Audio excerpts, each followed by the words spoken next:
All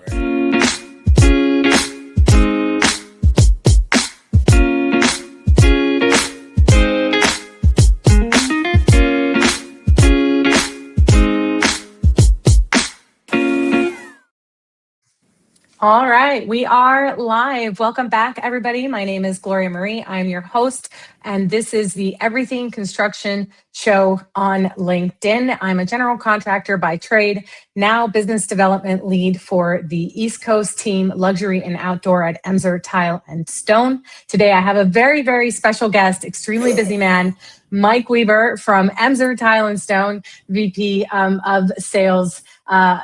Welcome. Thank you so much for being here. It is my absolute pleasure. I'm honored. It feels like I'm sitting with a celebrity. Well, this celebrity is a part of your team, so that makes you a celebrity by proxy.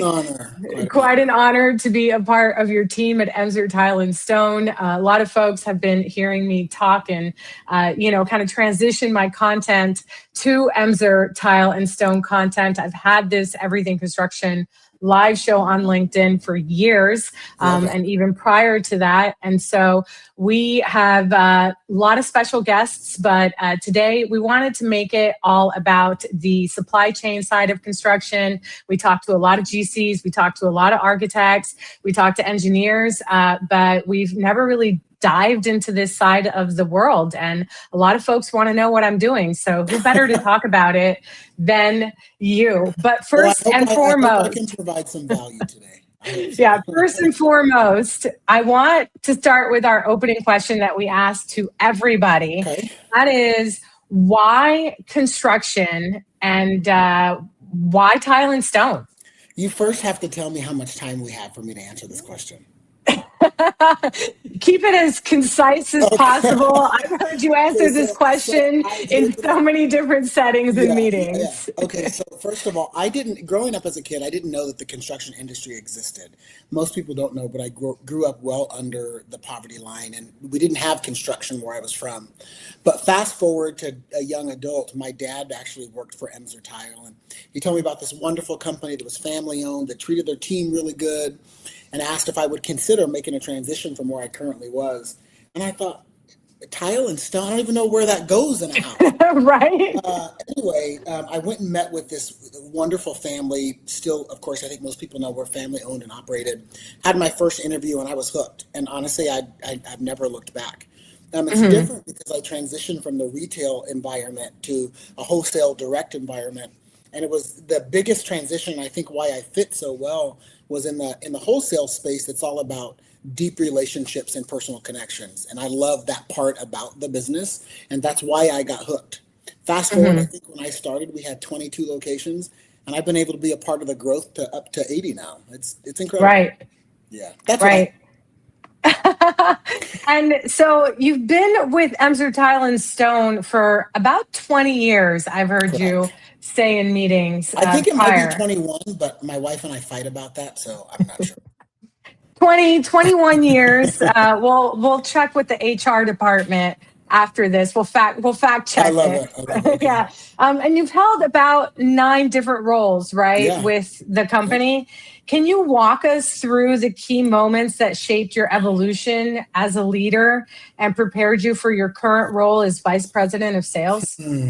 Yeah. So, I'll walk you through the evolution, and hopefully I'll kill 2 birds with 1 stone. I started in Reno, Nevada, 20 or 21 years ago. The role was called operations manager, but at that time we were really warehouse people that helped manage order entry and order management and answered the phones. And my job was to kind of clean up the branch that I was sent to, which was in Reno. It was kind of really challenging operational disarray. And I did that within a few months. And I had this boss who shortly after became a mentor. And I wasn't doing a great job my first couple of months. And he said, look, I'm going to tell you a secret. Emser's a wonderful company, but if you want to be successful, your job is to do what most can't. Your job is to figure it out. No matter what you're up against, figure it out. Work harder, work faster, work longer, whatever it takes to get the branch under control. And then his final word was, if you do that, you can write your own ticket. And something about that conversation hit me like a lightning bolt. And so I fixed I did my best to fix that branch in the first few months or after that conversation. And within 6 months, I was promoted to branch manager, which I loved, loved the role, transitioned to a new location. And as I started to work still mostly in operations, I started to learn that what people really wanted from a supplier was someone that could solve problems. And so I Right. think over the course of my many years and many positions, both on the operations and sales side, the key transition was about 6 years into my career. I was in Atlanta and I was the regional operations manager for the company. And this is probably my fourth or fifth role, and maybe even my sixth. And we had a really big customer that was really unhappy with us. And I went and met with the customer, which most operations people didn't do. And I sat down with the customer and asked him what the challenges were. He shared them. And because I had the expertise of running the day-to-day business, I knew what we could and couldn't do to support his business and kind of fix the issue. That customer turned into one of our strongest customers on the East Coast, even until today. And I think that's when the company saw that I was good in a sales role, but it wasn't about my ability to pitch a product. It was about the ability to connect with a customer, understand the issue, and provide a solution that worked. And then the rest is Right. history. I mean, since then I've 5 additional sales roles or 4 additional sales roles, one of the two, all the way up to the role today. And I think if I could give any advice or what I would nod toward my leadership, it would be to invest in people that have similar beliefs in what it takes to build a relationship and catapult growth. That's how we found Yeah. you.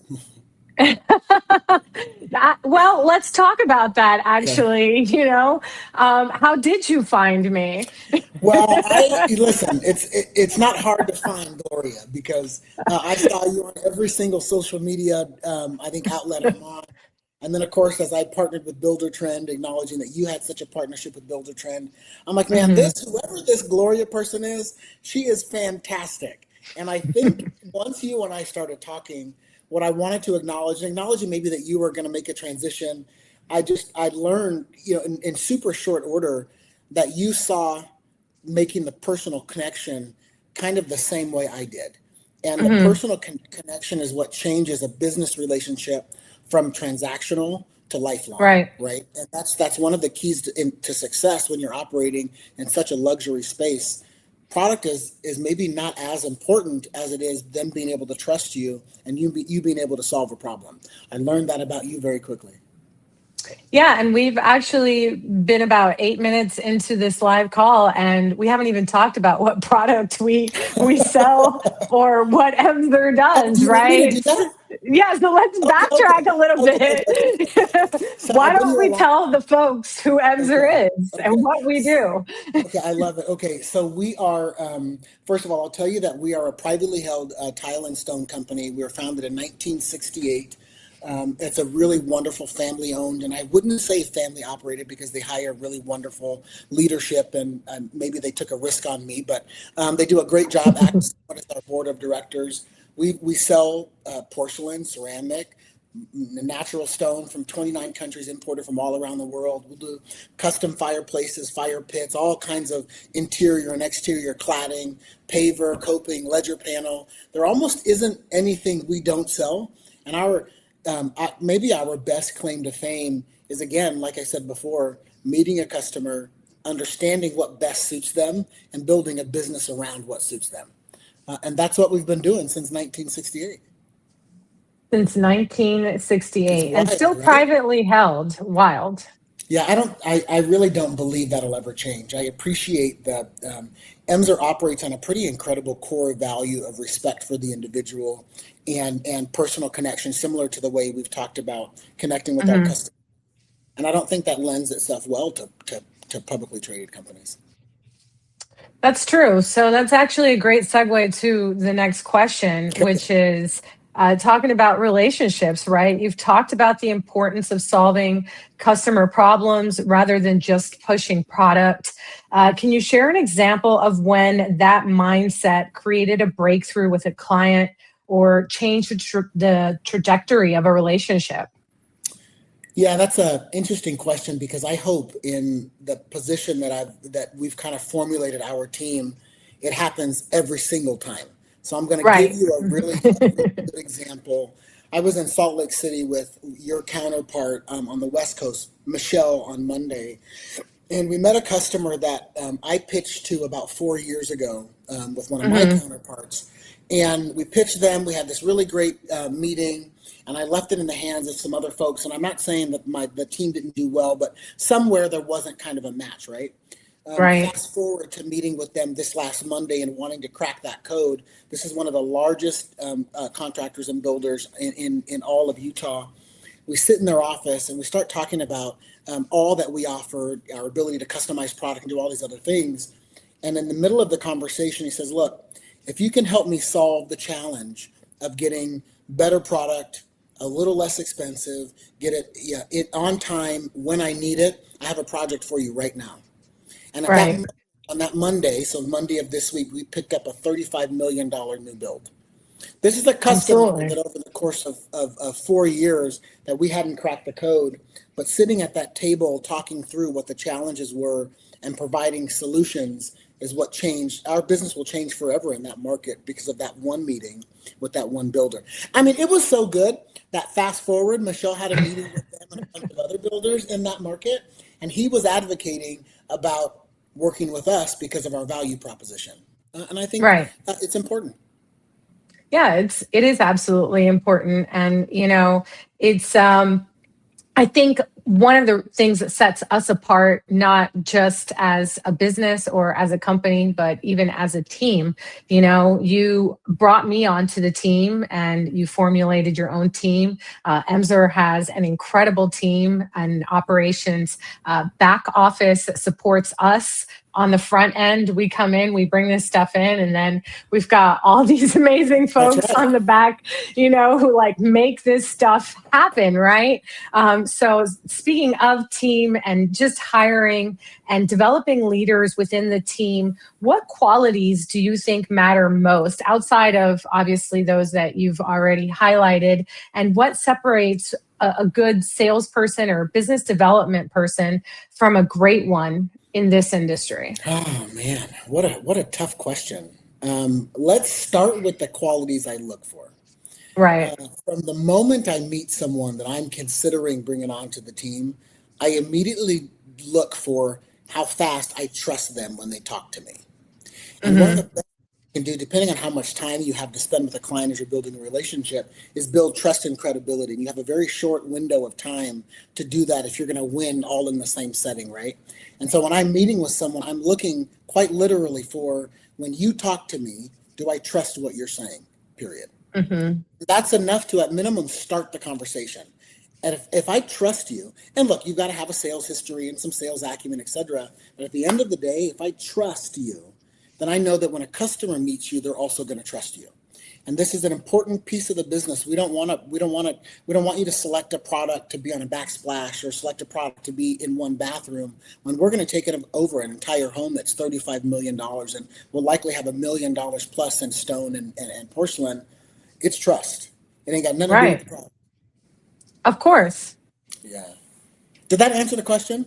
Or That did I did miss answer anything? the question. That did answer the Okay. question. And then what separates a good Okay. salesperson, Yes, yeah, that's right. That's right. from a great That's right. one in this So I'm going to give you an industry? example. I'm going to give you an example. So I'm going to look at the commercial business, and I'll take an architectural and design firm. Okay. And so Okay. a good salesperson will go visit an architectural and design firm and bring a bunch of samples, do a flat lay, and show all of the new cool stuff. And the design team at that architectural and design firm will say, "Oh, I love it. I love these, and these." And now we order samples, and those are in the library.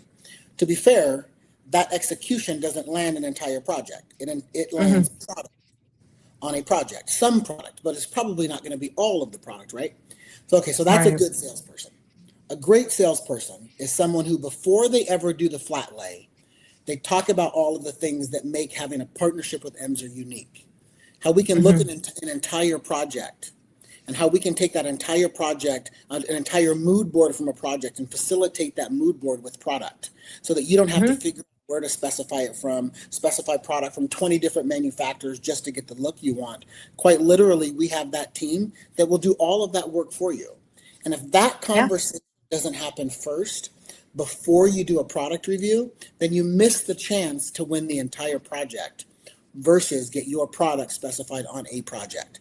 To me, the person that understands how to first listen to a customer and understand what's important, and then using that information, share a value proposition that helps you get in on the entire project, that's a great salesperson.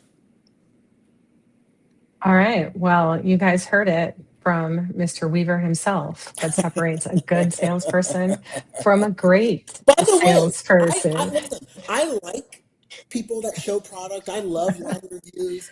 I'm Yep. just afraid that in the industry, there's a risk of missing really understanding the customer first, listening to what the Right. challenges are, and then providing the value that Emser can regarding those challenges.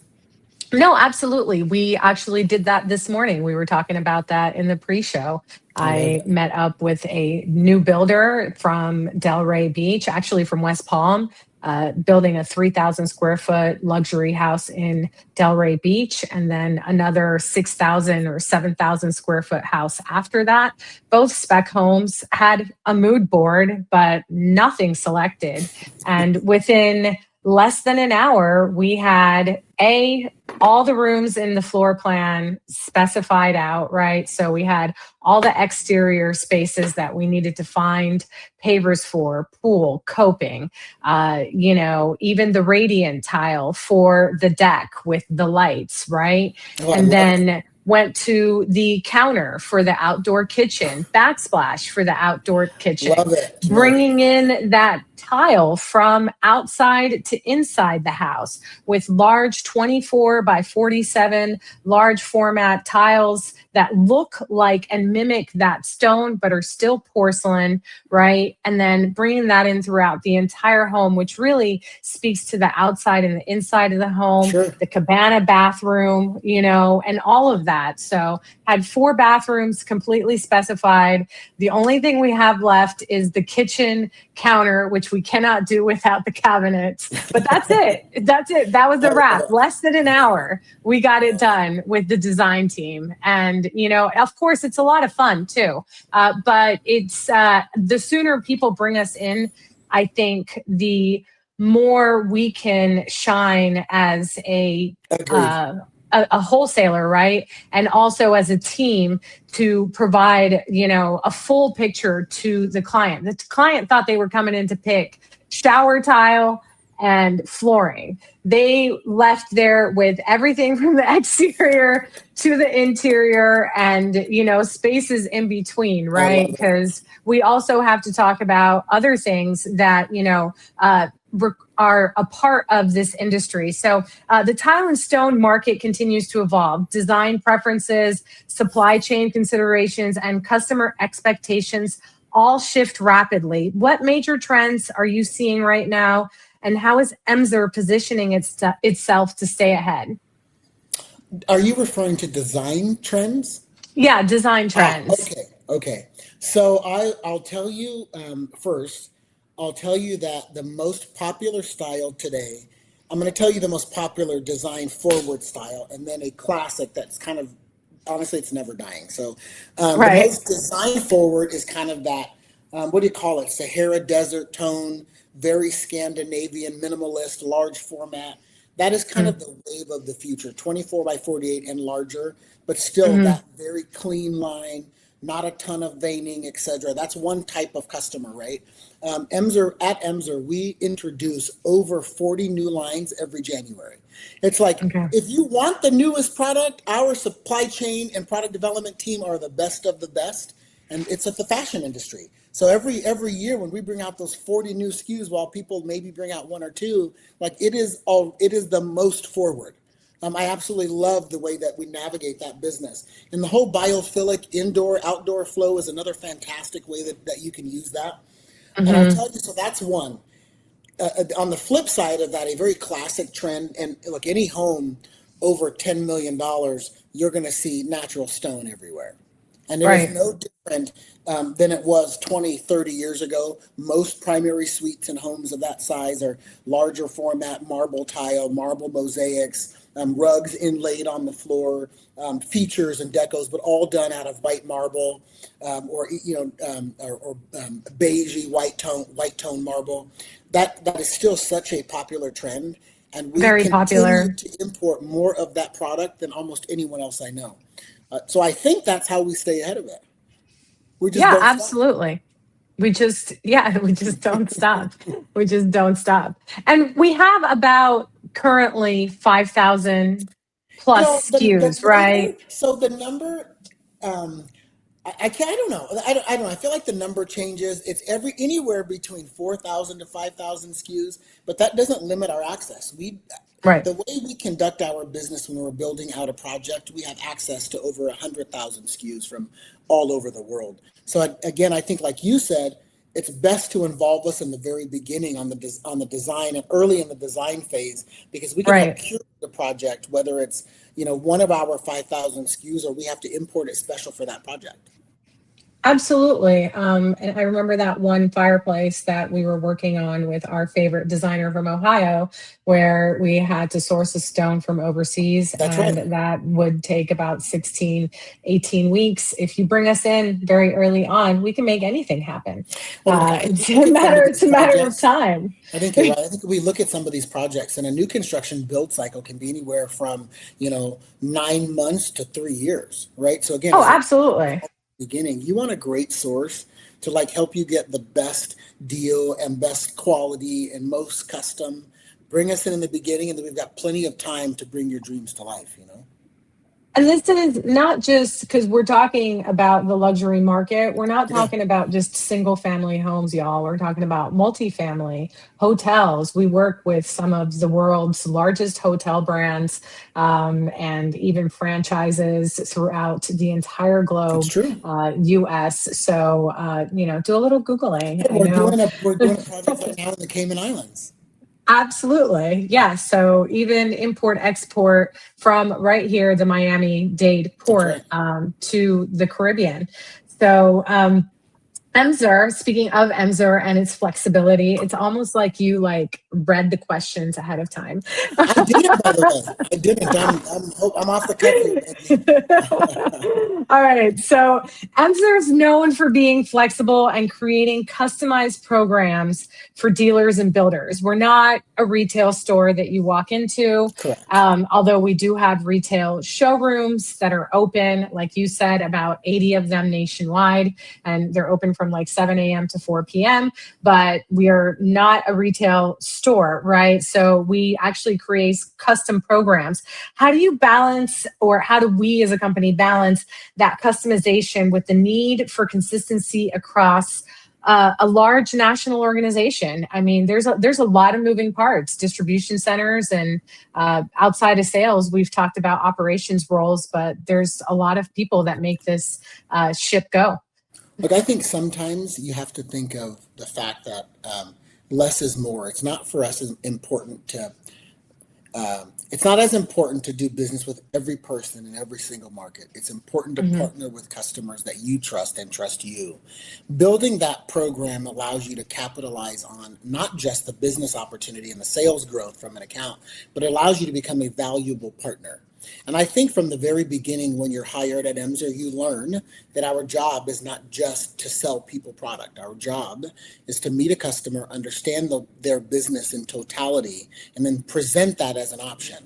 And the company would rather backfill support to make that execution faster than limit your ability to do that and have you just go sell these 12 products to every customer in each market. It's not how we operate. Again, we would rather hire to support a more personalized one-on-one connection with a customer, because it allows us to help you build a program that works. On the retail side of the business, if we had a customer said, look, we do $500,000 a year in product that starts at $1.29 and goes to $1.69, and it's these 20 products, then your responsibility isn't to just show them 5 products. It's to go back and find the 20 products that you can fit in that price point that would make them happy, and then help Right. win that business. And that's a custom program. It's worth all the weight in the world. The how is another great perspective. Emser's done a great job of building an operations team, both on the import side, but also on the local branch side, on the distribution center side, with 4 distribution centers around the country that act as hubs to transport product around the country. They've built an operation strong enough so that we can go out with the freedom to connect with customers, spend a little more time and build a relationship and let them worry about the heavy lifting. And again, they add as they need it to help make sure it executes. I'll also say that our vice president of supply chain and the operations support team, they've just been doing it forever, and they're pros. They understand how to operate in this environment. They are pros, y'all. And I say this coming in as not been here for 20 years, just joined the team in 2025, but I love my operations people and my operations team. I really can't do anything without them. And I say that everywhere I go. I'm like, I cannot do anything without the operations team. So I have to tell you that mentor that I was telling you about, that in my first couple of years at Emser before I got promoted, he told me something that I'll never forget, and it's related to the operations team of a branch or of a business. He said, salespeople, and he was not a sales guy. Let me say that, okay? But he told me early on, he said, look, a salesperson, they're all excited. They go out and find a customer. Customer says, yes, they're going to buy something. They get an order, and then they come back and fist bump and high five and all this other craziness. And he said, you know what they did? They didn't sell anything. They found a customer who wanted a product at a specific time at a specific price. So then once you get that, someone has to enter the order, source the material, pick, pack, and ship it. The material has to deliver correctly, undamaged. The customer has to pay for it, and now it's a sale. And so those first 3 pillars of a sale, that's yours and my job. But the rest of those things, that's the onus of the operations team. We may get a customer to say yes once, but the operations team gets the customer to say yes over and over again. Over and over again. Right. And the operations team actually in Lyndhurst, New Jersey, was part of what sold me to coming to work at Emser. They just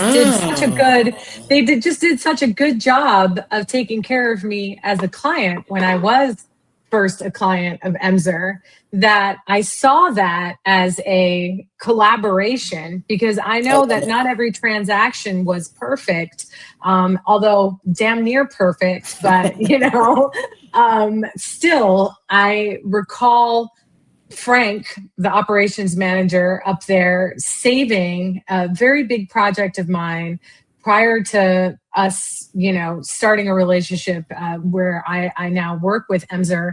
And that really left me kind of floored with my mouth open in how, that branch, which had absolutely nothing to do with what had happened to me. It was actually a completely different tile supplier who shall not be named, dropped the ball, and they had stock, and that actually belonged probably to somebody else. Now that I know how operations work, I'm almost certain it belonged to somebody else. But Frank was like, oh, I got time, blah, blah, blah. Let me make this customer happy. And that he did. Saved the day, even figured out whether or not the SUV. Shout out to Frank, by the way, that was my hire. I hired him. You hired a lot of operations people, but the part that I will never forget is that he went as far, him and the warehouse guy, went as far as checking whether or not the SUV that I was driving would be able to carry the load of the tile, because it wasn't a small order either. I love it. So, and obviously everybody has different stories like this. And, I hope that our clients are talking about me and you and others in our company that way, and saying, hey, this is what Gloria did for me, or this is what Mike's team did for me. Shout out to, Michelle. Michelle's always saving the day for me, and Chloe on our team. My day. They saved my day. Yeah, they're just, I don't know. They're superheroes. I don't know how those women do everything that they do and run families too. But yeah, they're amazing. So let's shift gears and talk a little bit about technology and the construction industry. How do you see technology and digital tools, which I actually see you use all the time, AI, social media, shaping the future of sales and customer engagement? Oh man, this is an interesting question. So there's so many different technologies used in so many different ways. So let's talk about efficiencies both for the builder and for the supplier and really for the trade. Like, the way you and I met, or at least I got introduced to you, was Builder Trend, and that platform that most builders around the country use to simplify their processes and pay trades and purchases, etc. That's been an amazing transition for us to navigate the order management process. So on the one hand, I think that will continue to get better. Product will continue to get uploaded to environments like that, where there's Mm-hmm. less walking into a store and ordering product and more already being in a portal that you're using to schedule out your day and schedule out your trades and also make your purchases there. I think that environment will continue to improve. I'll tell you that AI, when I almost don't do anything or have any conversations without an AI bot with me. I love the fact that an AI note taker will listen to the conversation and then assign accountability and responsibility to everybody that's on the call. I think that Yep. will also continue to improve. I think it'll start predicting what to assign based on conversations you had and how much it's been a part of your conversations. I love that about the business. I also love how AI can room render now, which it couldn't do before. I think that will continue to get better, as you can Yep. now place product in a room and tell it to do a third offset and give imagery of what that looks like.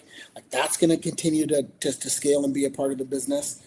And then from a social media perspective, I don't love social media, if I'm being honest, and I'm on it a lot. What I learned though, is that when someone is looking to identify before they ever meet you, if they can trust you, they typically go on social media and identify who you work with, how often you work with them, and they try to get to know you first. And that's a great place to do that. I think that validating that will continue to be the way people find out if they can trust you and they want you in their home, or they want you to be a part of their design process, or want you to help them build and design a $35 million home. It's really the only place to make that connection and express your expertise. Well, that's why I'm on social media every day. And by the way, you'd be surprised how many people and maybe you wouldn't, but actually you wouldn't, because I know you get people this way also. But it's so funny. We'll work on a really great project with a builder and have so much fun. And then we'll get new builders that we didn't work with asking to connect with us because of that connection. So for my vendor or manufacturer partners that will watch this now or some other time, it's a great way to make connections with people you don't work with also. Absolutely. And Yeah. you know this because you've seen my pipeline. Almost 50% of my customers come from social media. I had this And customer tell me like this. He said, "Oh my gosh, everybody else works with you. Should I? How can I get a meeting?" And I'm like, "Well, let's have a meeting." exactly, like slide into my DMs. Let's do it, right?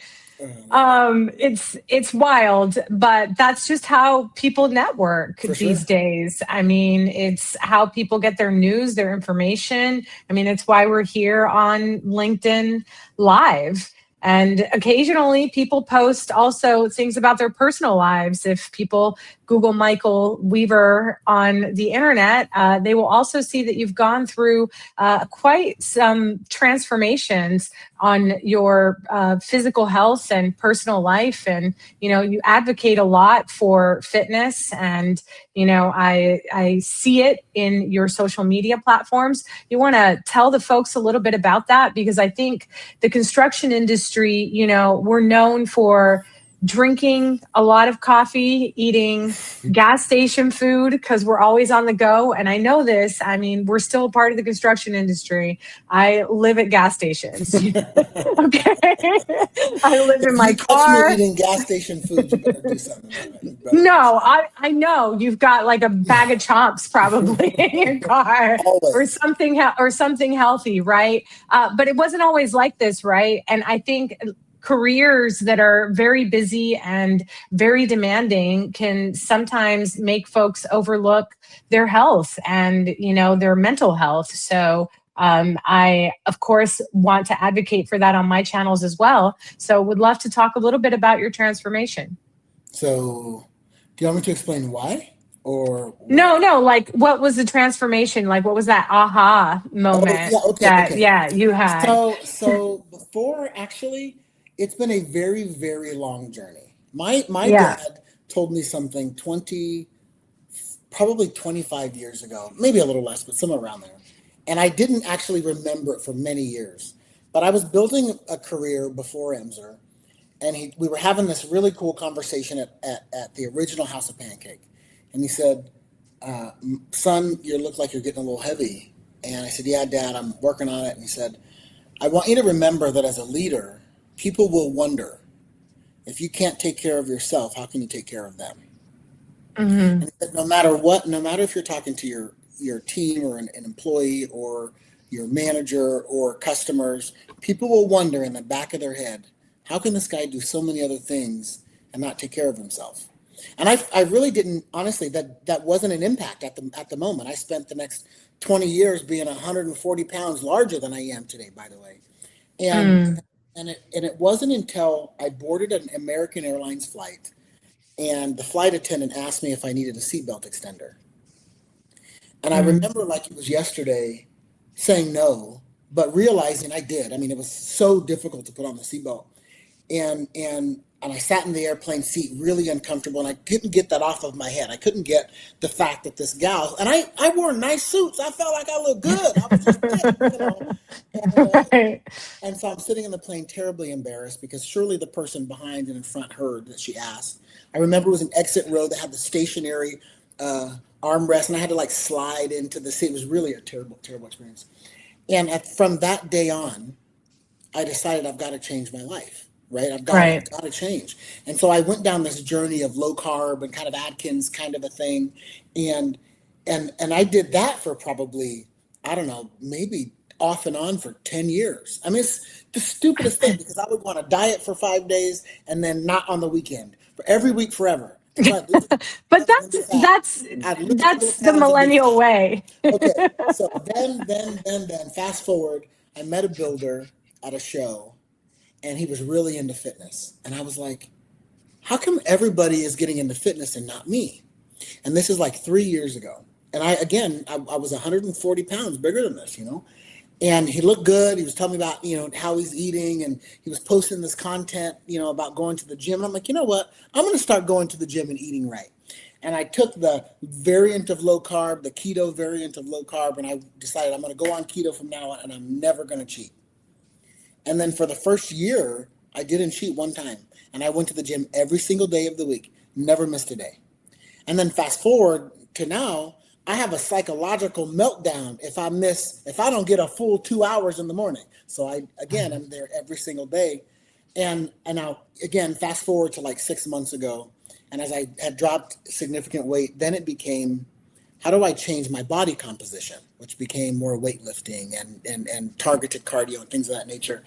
And now when I get to partner with other builders and my team and at builder shows, people aren't wondering, how is this guy that can't take care of himself going to help take care of my business or help support me grow? Right. Now there is more trust in the fact that I have the perspective to help take care of business because I can take care of myself. And that's kind of the story. Wow. I didn't know any of that. So I just learned so much in like 2.5 minutes. Yeah. That's Yeah. incredible. I mean, and I've seen the photos, and of course, folks can follow you on all social platforms, and we'll Michael add it to Weaver the show notes. 289. Yeah, we'll add it to the show notes Yeah. as well. But there's photos of before and after, and just seeing you in photos from the International Builder Show last year, where we were finalizing negotiations to like bring me onto Emser, Sure. and photos of us now. There's like you said, a difference in the body composition, Yeah. and it's almost like you're a different person. you I have the know? same smile, same Yeah. eyes, same skin color, but yeah, it's my wife likes to joke and say you lost a me. And technically I lost more than a her because she doesn't weigh 140 pounds. Right, right. No, she's absolutely tiny. So let's wrap up the show Okay. and give some advice to professionals in the construction industry, whether they're on the build side, whether they're on the design side, operations, supply, etc., dealer side. We deal with a lot of dealers. What advice would you give them about growing in this industry and becoming the kind of leader people want to work with and trust? And you've given so many nuggets, but if there's one last tidbit that you want to give to the folks, what would it be? That's so hard to do in a short time. I will. The best advice I can give is probably to listen, to really listen, not listen for your chance to speak, but really listen. Customers, partners, employees, subordinates, managers, vendors, builders, everyone, if you give them a chance, will tell you exactly what they need from you. And what people typically miss is they're so ready to pitch a product or pitch a partnership or pitch a program that they forget to slow down and listen, really understand what they want.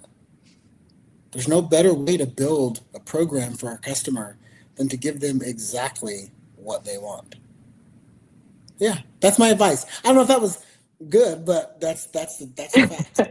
I think that was great. I think that's a wrap. So thank you so much for your time today, My Mike. pleasure. I know you're extremely busy. We are extremely busy, I and have a customer it's the end waiting of the on me day on a right now. yeah, it's the end of the day on a Friday. So I'm going to give you back the rest of your afternoon. Folks, you can find us on LinkedIn. Replays are posted on YouTube the following week.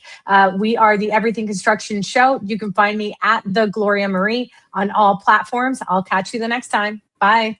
Bye, guys.